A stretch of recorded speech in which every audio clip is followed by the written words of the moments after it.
వేరే పరాని వాళ్ళు చెప్పబడలే. నేను అడుగుతున్నాను, నీ టోల్ గేట్ గురించి నేను మాట్లాడా, ఎన్ని కోట్లు దండేవో చెప్పా. దాంట్లో అఫీషియల్గా దాంట్లో పట్టుకున్నాడు మీ ఇంట్లో కుటుంబ సభ్యులకి ట్రాన్స్ఫర్ చేస్తున్నాడు వైట్ మనీ. దానికి ఏం సమాధానం చెప్తావో చెప్పు. ఇటువంటి నీ వావిలేటిపాడులో దళితుల భూమి పగలగొట్టి ఇప్పించా, నీ ఫెన్సింగ్ పగలగొట్టి ఇప్పించా. 7 మంది దళితులకి 4 ఎకరాల 20 సెంట్లు, ఈరోజు 25-30 కోట్లు. ఏం చెప్తావో చెప్పు. ఇటువంటి ఎన్ని దోపిడీలు. నీ 57 ఎకరాల బినామీ కంపెనీ అర్ధరాత్రి అల్లుడు దాంట్లో సీఈఓ అయిపోయినాడు రామదాస్ కండ్రిలో. అక్కడ ఇన్కమ్ ట్యాక్స్ కట్టే వాళ్ళకి 57 ఎకరాలు మర్పూర్లో ఇన్కమ్ ట్యాక్స్ కట్టే కుటుంబం, వేరే ఊర్లో ఉండే కుటుంబం, అక్కడ ఉండే పేదవాళ్ళని వదిలేసావు. ఆ ఊర్లో ఉండే నీ ఊరి పక్కన తోడేరు పక్కన మరుపూరు, ఆ ఊర్లో ఉండేవాళ్ళని వదిలేసావు. ఎక్కడో ఇన్కమ్ ట్యాక్స్ కట్టే కోటీశ్వరులను తీసుకొచ్చి తలా 5 ఎకరాలు ఇచ్చేసావు. ఈరోజు అది ఎకరా 50 లక్షలు. ఇటువంటి ఎన్ని దారుణాలు చేసావు. సిగ్గు శరం ఉంటే ప్రతిరోజు వాగటమేనా? ప్రతిరోజు సిగ్గుండబడలే మనిషి అన్న తర్వాత అది లేదు. నీకు జైల్లో ఉండొచ్చావు, పారిపోయినావు, ఫేక్ డాక్యుమెంట్స్ నా మీద పెట్టావు. ఫేక్ డాక్యుమెంట్స్ 1000 కోట్ల ఆస్తులు నా కుటుంబం మీద పెట్టావు. 2 నెలలు పారిపోయి సుప్రీంకోర్టు పోయి బెయిల్ తెచ్చుకున్నావు. ఇప్పుడేం ఫైల్ చేసావు కోర్టులో? వాళ్ళు ఎవరో ఇస్తే పెట్టాను, నాకు తెలియదు అన్నావు.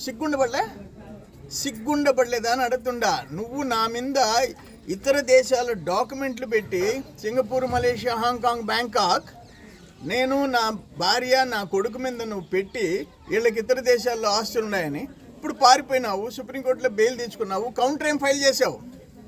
నాకు తెలీదు, ఎవడో ఇచ్చాడు. నువ్వు మనిషి వెంట, నువ్వు ఒక ఎమ్మెల్యే, ఒకసారి మంత్రి, ఒకసారి జిల్లా పరిషత్ చైర్మన్. ఆ ప్రజాప్రతినిధులు బతకాల్సింది నీ మాదిరిగానా అంట. మేము ఎప్పుడూ ఆ పనులు చేయలే.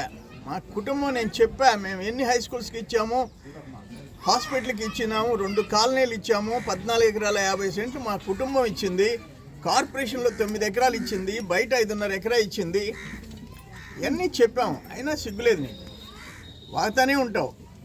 లాస్ట్ ఇయర్ చేసిన పని చేయకుండా బిల్లు చేసి ఉంటే, నీకు నిజాయితీ ఉంటే పోయి ఆ ఊర్లో పని చేయలేదు అని నిరూపించు. మా వాళ్ళు కూడా వస్తారు.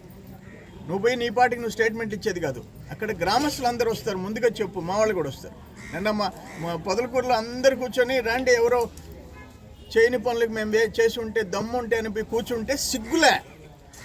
మండల కమిటీ మొత్తం కూర్చుంది అక్కడ. ఒక్కడు పోయాడా? ఒక్కడు ఆన్సర్ చేయలే. ఆడికి పోయే దమ్ము రాలే. వాళ్ళు 1వ రోజు 2nd డే అంతా కూర్చున్నారు. పారిపోయినారు, మీరు పారిపోయారు. కానీ నేను గురించి పట్టించుకోవడం మాకు టైం వేస్ట్.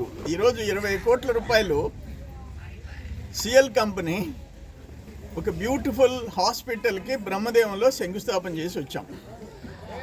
అది ముతుకూరు, తోటపల్లిగూడూరు మండలం, part of Venkatachalam, part of rural పనికి వస్తుంది. అటువంటి పనులు, సిఎస్ఆర్ పనులు నీ జీవితంలో చేయలే. ఈరోజు CL company and Krishnapatnam port, ఆ పామాయిల్ ఇండస్ట్రీస్ కలిసి కోట్లు ఖర్చు పెడుతున్నారు పేదోళ్ళ కోసం. ఇక్కడ మల్లికార్జునపురం 280 ఇళ్ళు సిఎల్ కంపెనీ దత్తత తీసుకుంది. వాళ్ళు 3 కోట్లు ఖర్చు పెట్టబోతున్నారు. ఈరోజు కూడా మాట్లాడాను. అటువంటి పనులు నీ జీవితంలో 5 ఏళ్ళు చేయలే.